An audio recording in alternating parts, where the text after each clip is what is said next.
kita masuk kepada Wirata Parva. Kemudian Pandawa 5 ini berpikir berkumpul rapat, kita akan nyamar kemana nih? Gitu. Kita akan nyamar kemana nih? Dicarilah tempat yang agak jauh, yaitu di Wirata. Pergilah di Wirata, kemudian di situ senjatanya yang dimiliki ditaruh di pohon, ya, pohon sami namanya, ya pohon sami, ditaruh di pohon sami. Kemudian senjata itu berubah menjadi bangkai binatang, seakan-akan binatang yang sudah mati gantung banyak di situ, sehingga tidak ada orang berani ke sana, disimpan di sana. Kemudian masuklah di istana, kemudian Yudhistira diangkat, diterima di situ sebagai penasihat raja. Kemudian Bima di situ karena senang masak diangkatlah menjadi juru masak. Kemudian Arjuna di situ menjadi guru tari. Drupadi menjadi Silandri, di situ menjadi juru riasnya permaisuri raja.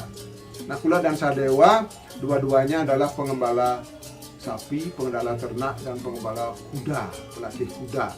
Semuanya di sana, mereka hidup dengan damai. Kemudian suatu saat ya adiknya raja, adik iparnya raja, adik istrinya raja bernama Kicaka. Nah, Kicaka ini patih yang sangat sakti sepantaran dengan Bima. Wah, kemudian entah bagaimana dia kok bisa jatuh cinta sama Silandri, Drupadi gitu. Lalu dia minta izin kepada kakaknya supaya bisa mencintai Drupadi. Didekati Drupadi, Drupadi berkata, "Jangan Tuan, tidak boleh. Saya punya suami. Suami saya adalah makhluk gaib. Dia datangnya tidak pasti. Kadang-kadang malam, tengah malam. Suami-suami saya itu ada 5. Kadang-kadang dia datangnya malam, kadang-kadang ada yang siang, kadang-kadang, dan Tuan tidak melihat, tapi hanya saya yang dapat melihatnya. Gitu. Jangan mengganggu saya. Kalau Tuan ingin selamat, jangan mengganggu saya." Penasaranlah dia, si Kicaka. Suatu saat dia mintalah supaya Silandri membawakan anggur. Bawakan anggur ke kamarnya. Disitulah dia tutup pintu, ingin memperkosa Silandri. Lalu Silandri mengatakan, "Baiklah kalau begitu, jangan sekarang. Tidak baik siang, nanti malam saja." Kemudian dia diam-diam memberitahu kepada Bima dan Pandawa 5. Mereka lalu mencari tempat rapat. Dihitunglah, sudahkah kita setahun di sini? Kalau belum, hindari dulu, jangan sampai terjadi kita ketahuan di sini. Setelah dihitung dengan Jutisa, maka waktu pembuangannya sudah berakhir ketika Tilem kemarin. Waktu pembuangannya selama 13 tahun sudah selesai. Maka di situ lalu Bima ya menyuruh Silandri supaya menjanjikan Kicaka di tempat latihan menari, di tempatnya Arjuna. Malam-malam pergilah Bima tidur di sana seorang diri. Nah, datanglah Kicaka ke sana, sudah siap tempur, akan mendapatkan cintanya si Silandri. Apa yang terjadi? Begitu dicowel, ternyata dipukul. Baliklah dia memukul. Kemudian terjadilah perang gulat di tengah malam, gelap gulita. Akhirnya si Kicaka dapat dibunuh oleh Bima dan dihancurkan sehingga badannya tidak dapat dikenali.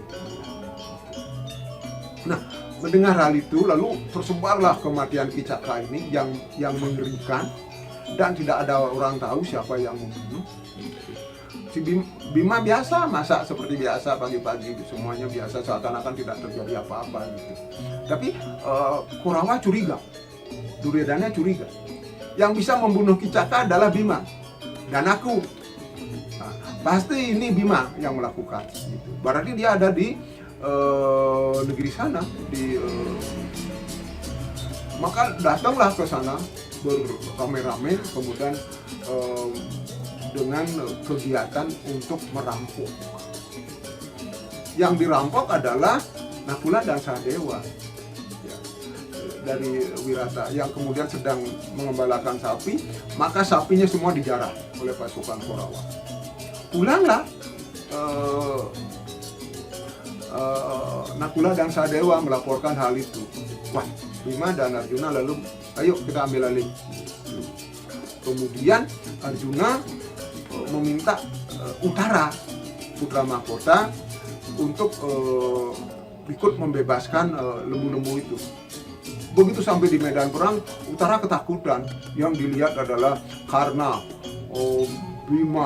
Bhisma, dan semua pasukan itu besar, kuat banget, maka kecillah nyalinya. Lalu Arjuna mengatakan, udah, nggak usah dipikir, mari saya balik, saya menjadi panglimanya, kamu jadi supir keretanya. Kita ke pohon Sami dulu. Pergilah mereka ke pohon Sami, kemudian mengambil senjata. Ya, putra mahkota Uttara ketakutan, ini mayat kok banyak. Tidak ada mayat, ini adalah senjatanya Pandawa. Diambillah senjatanya Arjuna semuanya, kemudian pergilah ke medan perang. Yang pertama dibebaskan adalah lembu-lembu, balikkan supaya tidak habis kekayaannya, kemudian barulah perang. Nah, barulah di situ setelah Arjuna melepaskan panah, jatuh di depannya kakek Bhisma. Di situ Bhisma tahu lah inilah Arjuna gitu.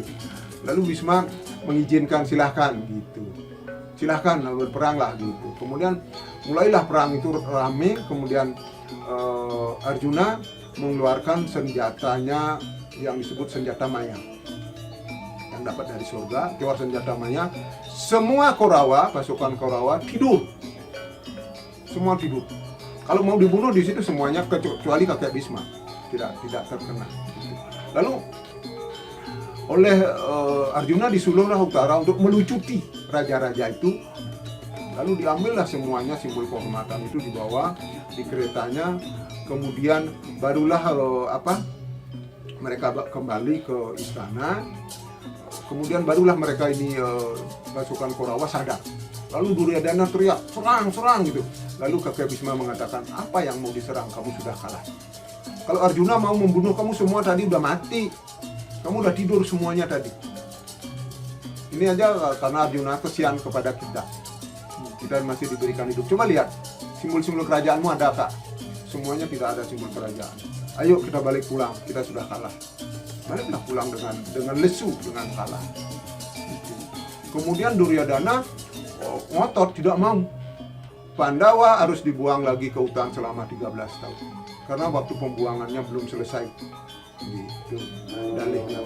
Setelah Duryodhana kalah, ya kemudian dia dihibur oleh Karna. Ya, Karna mengajak dia balik pulang, nggak usah dipikir. Kemudian mengangkatlah dia untuk menjadi raja di raja dengan mengadakan upacara Raja Suya, penobatan Duryodhana menjadi raja. Kita kembali ke Wirata. Di Wirata, lalu Arjuna kembali memberikan Uttara sebagai panglima perang. Arjuna menjadi kusirnya gitu. Lalu di masyarakat heboh lah bahwa pasukan ini sudah menang. Pasukan Wirata sudah menang. Ya, di bawah Uttara. Tapi Raja Wirata dengan Yudhishthira bercerita tentang itu. Lalu Yudhishthira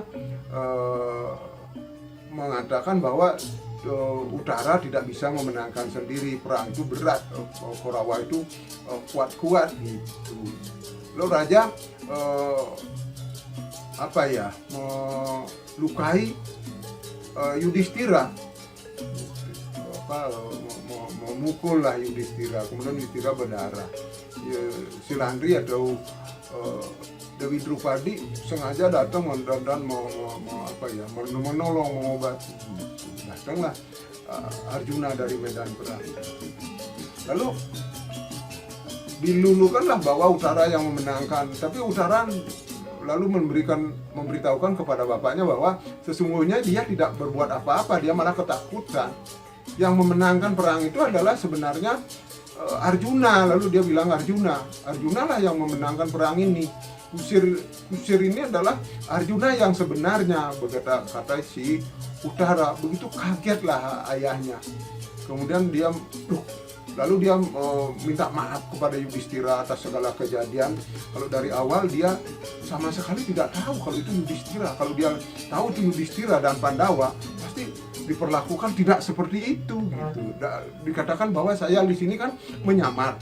Terima kasih sudah diberikan kesempatan menyamar dan tidak diketahui orang. Kemudian, nah atas kemenangan itu lalu raja ingin memberikan hadiah kepada Arjuna. Kalau demikian saya ingin memberikan hadiah kepada Arjuna bahwa saya ingin mengawinkan Arjuna dengan putri saya, Utari, adiknya Utara. Arjuna kaget, nggak mungkin, saya sudah tua, kawin dengan anak muda. Lalu diputuskanlah bahwa baik, hadiah ini saya terima, tapi bukan saya yang mengawini, akan saya jadikan mantu, akan saya kawinkan dengan putra saya Abhimanyu. Ya, terjadilah pernikahan antara Utara dengan Abhimanyu. Kemudian hampir di sini dengan segala kemenangan berakhirlah yang namanya Wirata Parwa. Kita akan masuk kepada Udiyoga Bahana.